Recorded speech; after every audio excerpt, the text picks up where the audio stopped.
మన ప్రభును రక్షకుడైన యేసుక్రీస్తు నామములో మీ అందరికీ వందనాలండి. క్రైస్తవ జీవితంలో అత్యంత ముఖ్యమైనది విశ్వాసం. విశ్వాసం లేకుండా దేవునికి ఇష్టడై ఉండుట అసాధ్యమని దేవుని వాక్యం చెప్తుంది.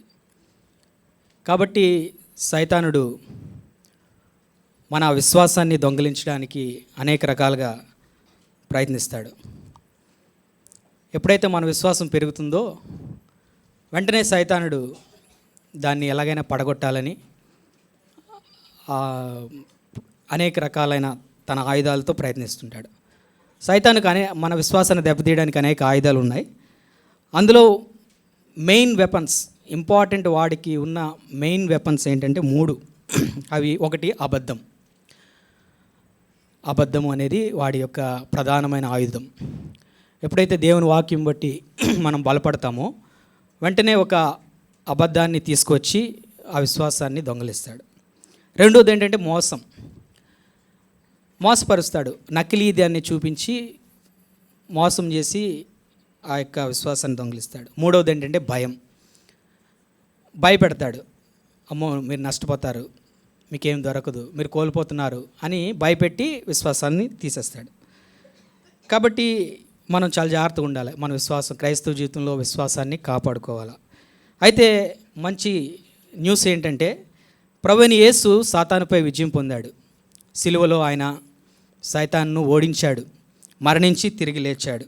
కాబట్టి ఎప్పుడైతే మనం క్రీస్తులో ఉంటామో మనము కాపాడబడతాం.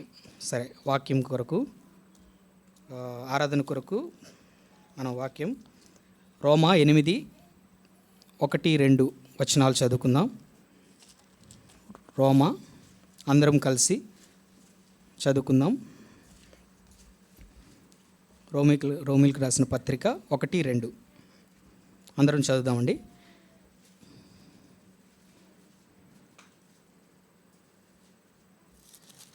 రోమిల్కి రాసిన పత్రిక 8వ అధ్యాయము. రోమిల్కి రాసిన పత్రిక 8వ అధ్యాయము 1-2 చదువుదాం. కాబట్టి ఇప్పుడు క్రీస్తు యేసునందున్న వారికి ఏ శిక్షా విధియు లేదు. క్రీస్తు యేసునందు జీవమునిచ్చు ఆత్మ యొక్క నియమము పాప మరణముల నుండి నన్ను విడిపించెను. ఎట్లనగా ధర్మశాస్త్రము దేనిని చేయజాలకపోయినో దానిని దేవుడు చేసెను. సహాయం కొరకు ప్రార్థన చేద్దాం. ప్రేమగల తండ్రి, జీవగల దేవ, పరిశుద్ధుడా, సర్వోన్నతుడా, సర్వశక్తిమంతుడా, వందనాలు, స్తుతులు, స్తోత్రాలు. దేవా, చదవబడిన వాక్యం నుంచి నువ్వు మాట్లాడినైనా ప్రభా తండ్రి, అయోగ్యుడును నానా ప్రభ ఏమి తెలియని వాడను జ్ఞాపకం చేసుకోనండి. ప్రభా నాన్న నోటికి నీవు తోడై ఉండి సహాయం చేయండి. నిన్ను హెచ్చించుటకు, నిన్ను కొనియాడటకు సహాయం చేయండి. ప్రభా నీ వాక్యమును విరిచి పంచుటకు సహాయం చేయమని యేసుక్రీస్తు నామంలో స్తుతించి ప్రార్థించి వేడుకుంటున్నాము తండ్రి. సరే, ఇక్కడ మనం ముఖ్యంగా పట్టుకోవాల్సిన మాట ఏంటంటే క్రీస్తులో ఇంగ్లీష్లో ఇన్ క్రైస్ట్ అని రాయబడి ఉంది. క్రీస్తులో ఉండడం అంటే ఇప్పుడు ఒక సర్కిల్ ఉంది, ఒక సర్కిల్లా ఉంది. మనం ఆ సర్కిల్లోకి వచ్చామంటే ఆ సర్కిల్ క్రైస్ట్ అనుకుంటే మనం ఆ సర్కిల్లోకి వస్తే క్రీస్తులో ఉన్నట్టు. లేదా సర్కిల్ మనం ఎక్కడో ఉన్నామో ఆ సర్కిల్ మనలోకి వచ్చింది అంటే క్రీస్తులోకి వచ్చినట్టు. కాబట్టి క్రీస్తులో ఉండాలి. మనం క్రీస్తులో ఉంటేనే మనకి ఏదైనా కూడా. ఎప్పుడైతే మనం క్రీస్తును ఇంక్లూడ్ చేస్తామో ఏదైనా ఒక మ్యాటర్లో, ఏదైనా ఒక విషయంలో, మన జీవితంలో ఎప్పుడైతే క్రీస్తును మనం ఇన్వాల్వ్ చేస్తామో అప్పుడు మొత్తం దాని యొక్క సినారియో అంతా మారిపోతుంది. ఆ యొక్క విధానం అంతా మారిపోతుంది. అంతా కూడా మనకి మంచిగా జరుగుతుంది. కాబట్టి క్రీస్తులో ఉండడం అనేది చాలా ఇంపార్టెంట్. ఈరోజు ఆరాధన కొరకు మన తలంపు ఏంటంటే క్రీస్తులో ఉండడం. సో క్రీస్తును మనం ఎప్పుడైతే క్రీస్తును మనం తీసుకొస్తామో అది ఎలా అద్భుతంగా ఎలా మారుతుంది అనేది మనం చూద్దాం. యోహాను రాసిన సువార్త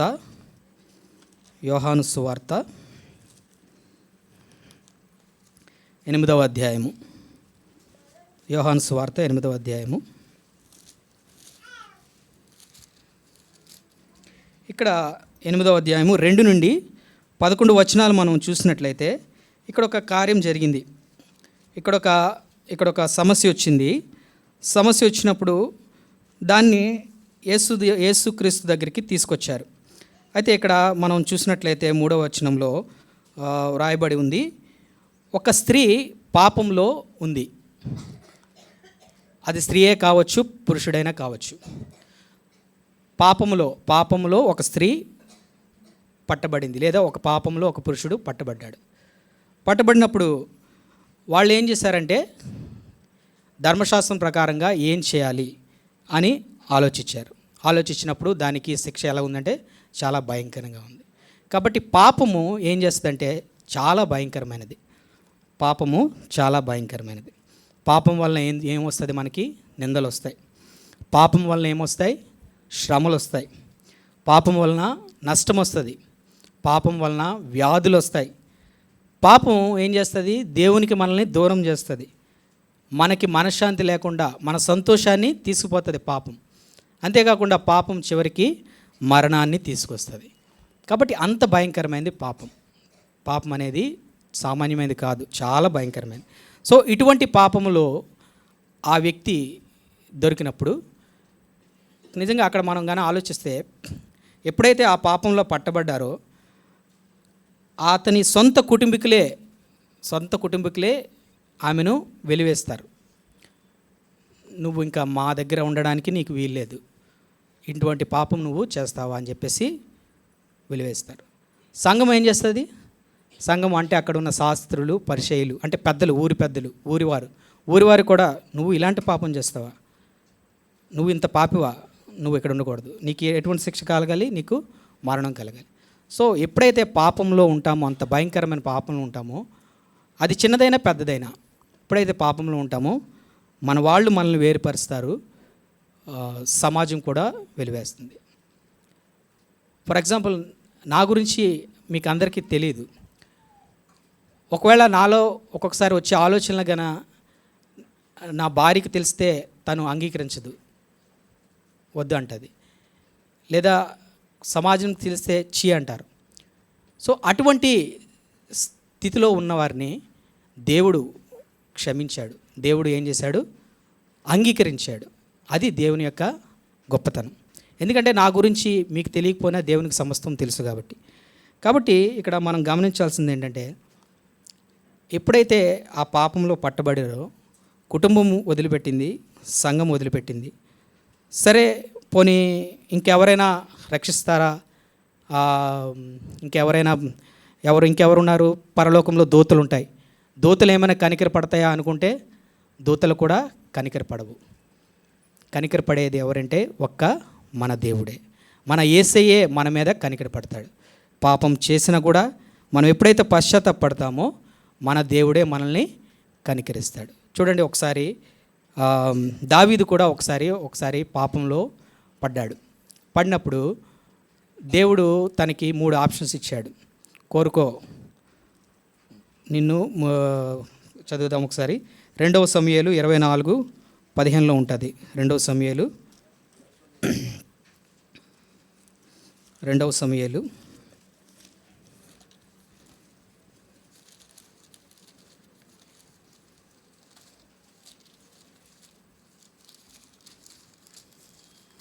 2వ సమూయేలు 24:24లో అక్కడ చూసినట్లయితే 13వ వచనంలో దేవుడు అంటాడు, నీవు దేశమందు 7 సంవత్సరములు క్షామం కలుగుటకు ఒప్పుకుందువా?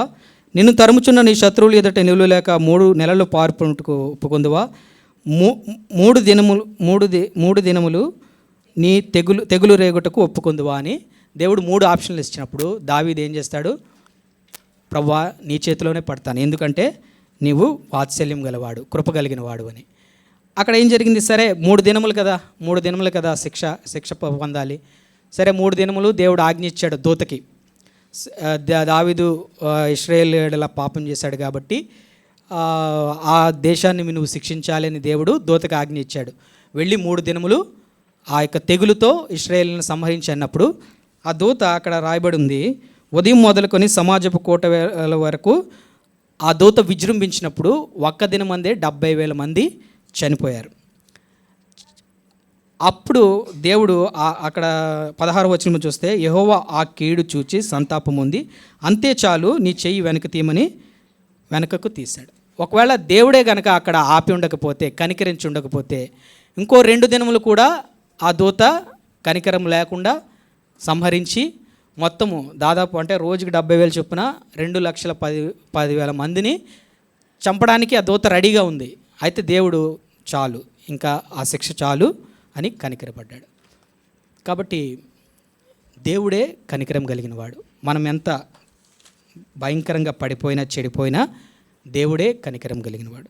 అయితే ఎప్పుడైతే మనం క్రీస్తులో ఉంటామో క్రీస్తు మనల్ని కనికరిస్తాడు. మనం తెలుసు కదా, ఆ యొక్క యోహానులో దేవుడు ఆమెను కనికరించాడు. ఆమె చేసిన పాపమును బట్టి ఆమెను కనికరించాడు. అయితే తర్వాత ఏంటైంది? ధర్మశాస్త్రం ప్రకారంగా ఆమె శిక్ష పొందాలి. ఆమె ఖచ్చితంగా శిక్ష పొందాలి. అయితే శత్రువు ఏమనుకున్నాడు అంటే, ఆ శాస్త్రులు పరిచయలు ఏమనుకున్నారో ఆ మ్యాటర్ని ప్రభు దగ్గరికి తీసుకొచ్చాడు. ఎందుకంటే ఇంకా ధర్మశాస్త్రం ప్రకారంగా ఆమె శిక్ష పొందాలి, ఇంకా తప్పించుకోవడానికి చాయిస్ లేదు. కాబట్టి యేసు ప్రభుని ఇరుకులో పెట్టాలని లేదా శోధించాలని వాళ్ళు ఆ మ్యాటర్ని అక్కడ దేవుని దగ్గరికి తీసుకొచ్చినట్టు మనం చూస్తాం.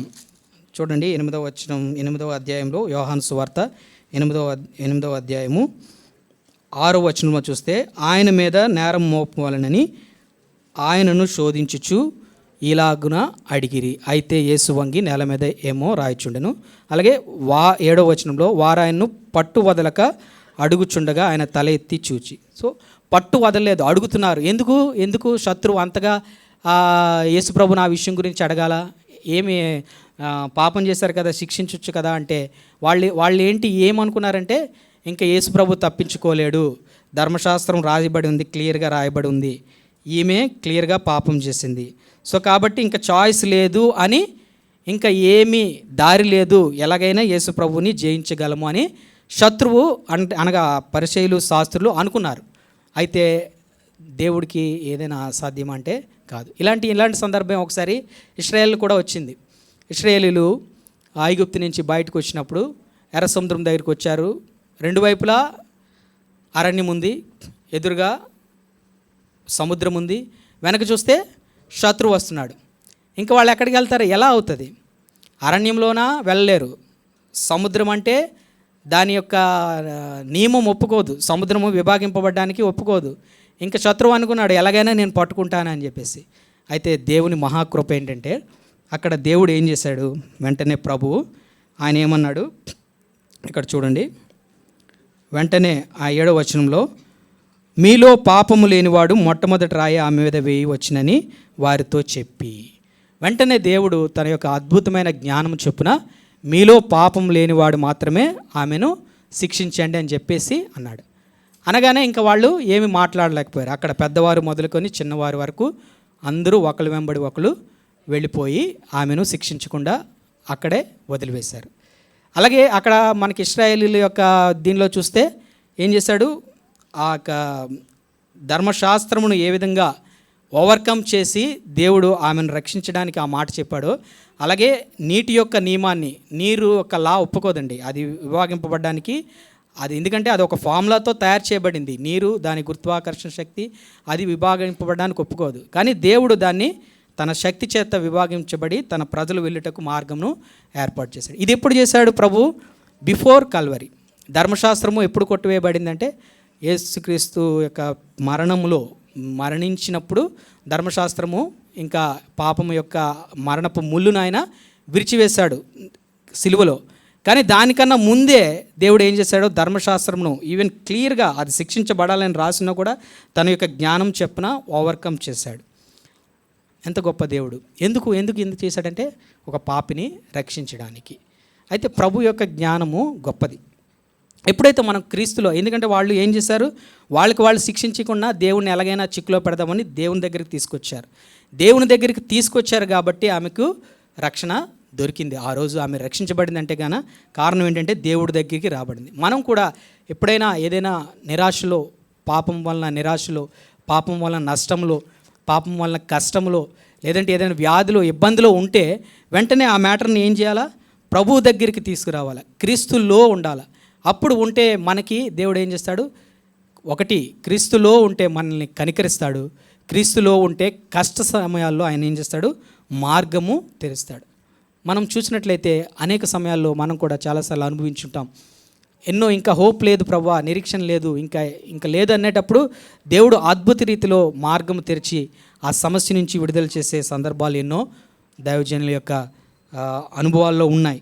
కాబట్టి క్రీస్తులో ఉంటే మనకేమవుతుంది? క్లిష్టమైన పరిస్థితుల్లో మార్గము దొరుకుతుంది. ఇక్కడ శత్రువు అనుకున్నాడు, ఇంకా లేదు, చాయిస్ లేదు, ఎలాగైనా ఖచ్చితంగా నేను గెలుస్తాను అనుకునేటప్పుడు దేవుడు ఏం చేశాడు? శత్రువు నోరును మోయించాడు. అలాగే ఇంకేంటి, 10వ వచనం, యోహాను సువార్త 8వ అధ్యాయము 10వ వచనంలో చూస్తే యేసు అంటున్నాడు, అమ్మా, యేసు తల ఎత్తి చూచి, అమ్మా వారెక్కడున్నారు, ఎవరునూ నీకు శిక్ష విధింపలేదా అని అడిగినప్పుడు 11వ వచనంలో ఆమె, లేదు ప్రభువా అనెను. అందుకు యేసు, నేనును నీకు శిక్ష విధింపను, నువ్వు వెళ్ళి పాపం చేయకమని ఆమెతో చెప్పాను.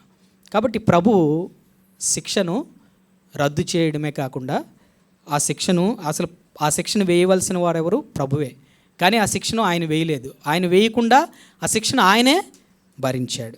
చూడండి, యెషయా గ్రంథము 53, యెషయా గ్రంథము 53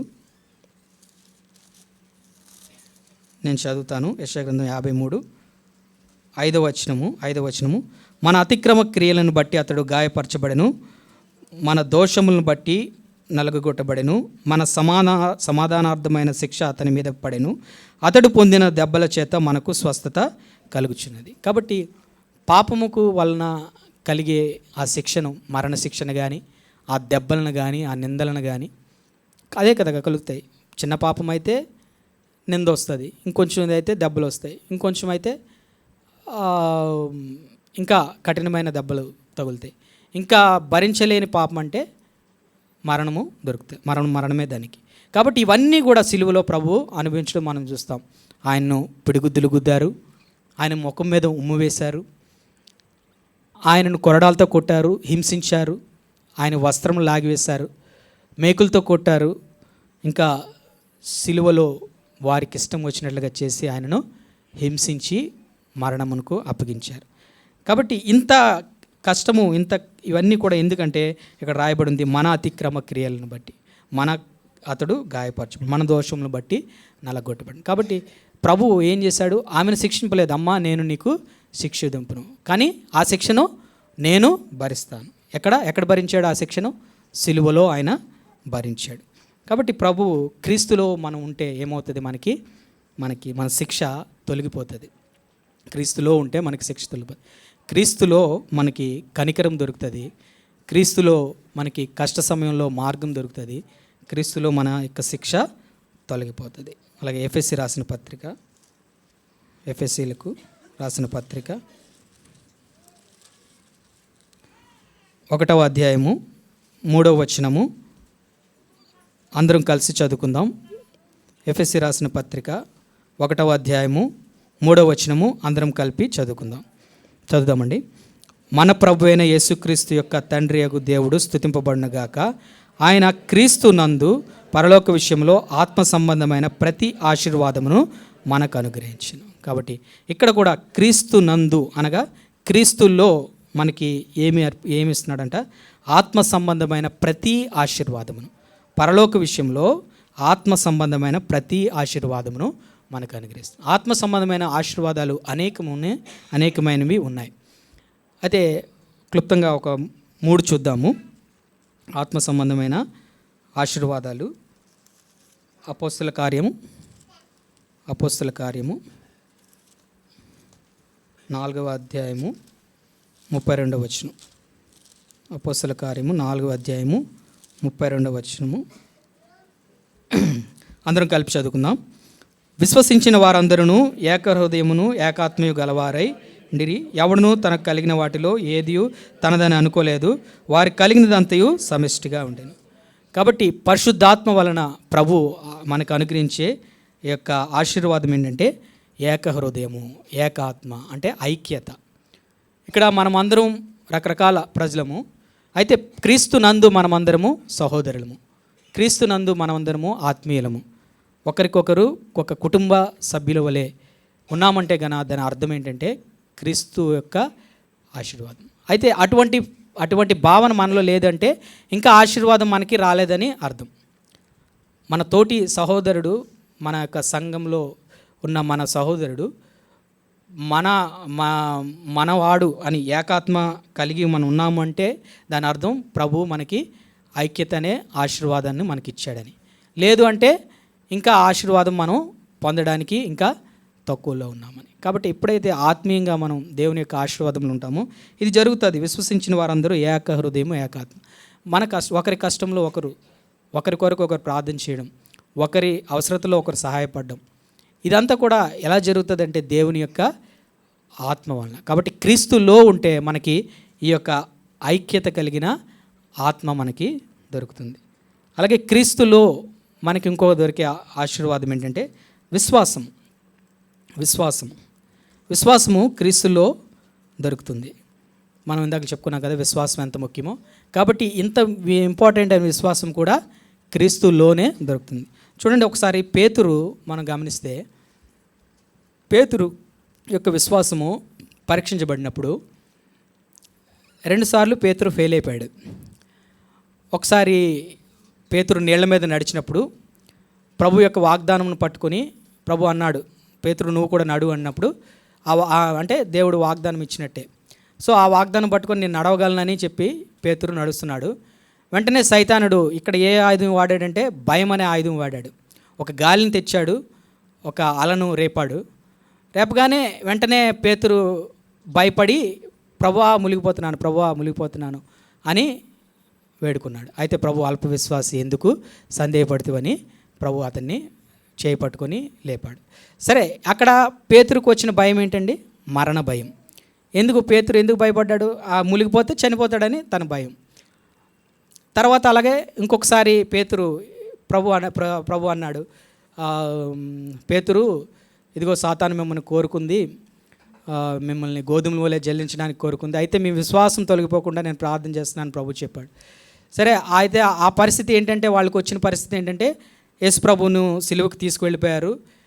అయితే పేతురు ఏమొచ్చి అక్కడ చలి కాచుకున్న దగ్గర ఉన్నప్పుడు ఒక చిన్నది ఆ పేతురును గుర్తుపట్టి నువ్వు కూడా యేసుతో ఉన్నావు అన్నప్పుడు పేతురు ఏం చేశాడు? లేదు నేను యేసుతో నేను యేసుని ఎరగనని ముమ్మారు చెప్పాడు. చెప్పగానే యేసు ప్రభు చెప్పినట్లు అక్కడ కోడి కూసింది. అక్కడ కూడా పేతురు యొక్క విశ్వాసము పరీక్షించబడినప్పుడు పేతురు అక్కడ కూడా తప్పిపోయాడు. అక్కడ కూడా సైతాను పేతురు మీద యూజ్ చేసిన వెపన్ ఏంటంటే భయమే. అది కూడా ఏ భయము? మరణ భయమే. అంతే కదా. వాళ్ళు ఏం చేస్తారు? అమ్మో నన్ను కూడా నేను వేస్తూ ఉన్నానంటే నన్ను కూడా అరెస్ట్ చేస్తారు, తీసుకెళ్తారు, చంపేస్తారని చెప్పేసి భయపడ్డాడు. అయితే ఎప్పుడైతే ఇదే పేతురు మనం చూసినట్లయితే అపోస్తుల కార్యం 12వ అధ్యాయంలో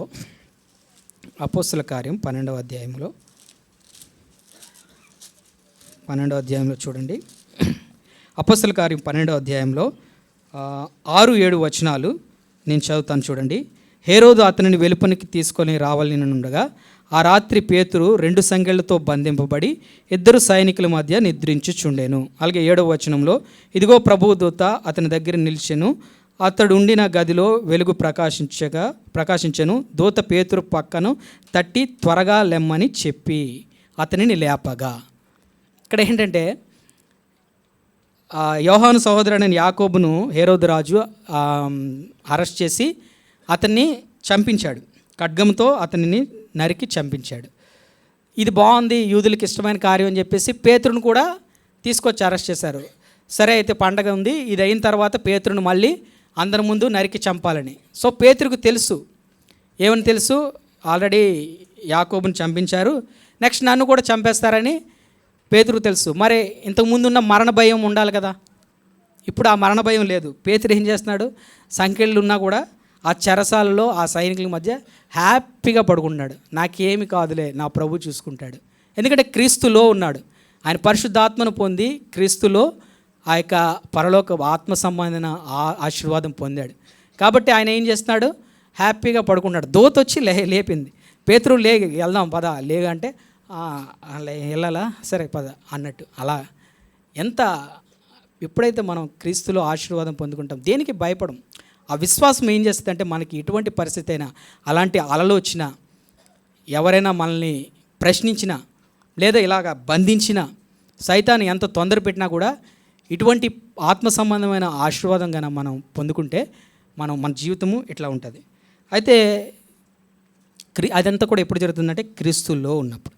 అలాగే ఇంకొకటి ఏంటంటే నిరీక్షణ క్రీస్తులో ఉండే ఆశీర్వాదము, ఆత్మ సంబంధమైన ఆశీర్వాదం ఏంటంటే నిరీక్షణ. యోధా రాసిన పత్రికలో 1:24 ఇక్కడ ఉంటుంది, త్రొట్టిల్లకుండా మిమ్మును కాపాడుటకును తన మహిమ ఎదుట ఆనందంతో మిమ్మును నిర్దోషులుగా నిలవబెట్టుటకును శక్తిగల మన రక్షకుడైన అద్వితీయ దేవునికి మనం ప్రభువైన యేసుక్రీస్తు ద్వారా మహిమయు మహత్యమును ఆధిపత్యమును అధికారమును యుగయుగములు పూర్వమును ఇప్పుడును సర్వయుగములను కలుగునుగాక ఆమెన్. కాబట్టి ఇంకొక మనకు కలిగిన నిరీక్షణ, దేవునిలో క్రీస్తులో మనకు కలిగిన నిరీక్షణ అంటే ఏంటంటే ప్రభు మనల్ని ఏం చేస్తాడంట, తొట్టిల్లకుండా కాపాడుతాడు, దేవుని ఎదుట నిర్దోషిగా నిలబెడతాడు. మరి మనం దోషులం కదా, ఎలా నిర్దోషులుగా నిలబడతామంటే ప్రభువు వలన, క్రీస్తులో మనం దాగి ఉంటే ఆ యొక్క క్రీస్తు యొక్క నీతి మనల్ని నిర్దోషులుగా నిలబెడుతుంది. అలాగే క్రీస్తులో ఉండే నిరీక్షణలో మరొకటి ఏంటంటే రోమా 6:23 క్రీస్తులో మనకి క్రీస్తు యేసునందు నిత్య జీవము కూడా క్రీస్తులో మనకి దొరుకుతుంది. కాబట్టి దేవుని ఆరాధించడానికి వచ్చినప్పుడు మనం ఈ మాటలు పట్టుకొని ఆరాధిద్దాం. ప్రభువా, క్రీస్తులోనే నా తండ్రి, క్రీస్తులోనే నీవు నన్ను కరుణించావు, నేను పాపి అయి ఉండగానే క్రీస్తులో నన్ను కరుణించావు. ఎవరు జాలిపడలేదు, కానీ నీవు నా మీద జాలిపడ్డావని దేవునికి వందనాలు చెల్లిద్దాం. అలాగే క్రీస్తులో ప్రభువా అనేక కష్ట సమయాల్లో నాకు మార్గము చూపించావు ప్రభువా, నీకు వందనాలని దేవుణ్ణి ఆరాధిద్దాం. అలాగే క్రీస్తులో నా శిక్షను తొలగించి ప్రభువా, ఆ శిక్షను నీవే భరించావు ప్రభువా, నీకు వందనాలని చెప్పి ఈ మాటలు పట్టుకొని ఆరాధిద్దాం. అలాగే క్రీస్తులో మమ్మను ఐక్యపరిచావయ్యా, మా ఆ ప్రతి అవసరతను తీర్చావయ్యా, నీకు వందనాలని చెప్దాం. అలాగే క్రీస్తులో ప్రభువా నీ విశ్వాసంలో మమ్మల్ని నడిపిస్తున్నావయ్యా, మా విశ్వాసం తప్పిపోకుండా క్రీస్తులోనే నడిపిస్తున్నావయ్యా అని ఆరాధిద్దాం. అలాగే క్రీస్తులో మనకిచ్చిన నిరీక్షణ నిత్య జీవము, అంటే పరలోకంలో నిత్య జీవము, అలాగే తండ్రి అయిన దేవుని ఎదుట నిర్దోషిగా నిలవబెట్టడం. కాబట్టి ఈ మాటలు గమనించండి. మీ యొక్క ఆరాధనలో మన రెగ్యులర్ ఆరాధనలు ఉంటాయి, మన మాటలు ఉంటాయి. అవి ఉన్నా కూడా ఈ మాటల్లో ఏదో ఒక్క మాట అయినా, కనీసం ఒక్క మాట అయినా క్రీస్తులో ప్రభువా కరుణించావని. ఎందుకంటే మనం ఈ మాట పెట్టుకోవాలంటే ఎప్పుడు ప్రతిరోజు ఒకే ఒక ఫుడ్ పెడితే మనకి ఎలాగైతే మనకి రోజు మనం వచ్చాము ప్రతిరోజు మా ఆవిడ రోజు పెరుగన్నమే క్యారేజ్ కట్టేస్తుంది అనుకో, అది ఎలా ఉంటుంది, బాగోదు. సో కాబట్టి ఏదో రోజుకి ఒక డిఫరెంట్గా ఉంటే ఇట్ విల్ అంటే రోజు ఒకటే పెట్టినా ఆకలి తీరుతుంది, వేరే పెట్టినా తీరుతుంది. బట్ ఆ ఫీల్ అనేది, ఆ ప్రేమ అనేది డిఫరెంట్గా ఉంటుంది. అలాగే ప్రభు కూడా ప్రతి ఆరాధన రోజు వాళ్ళకి ఒక్కొక్క తలంపు ఇస్తాడు, ఈరోజు ఇది అని.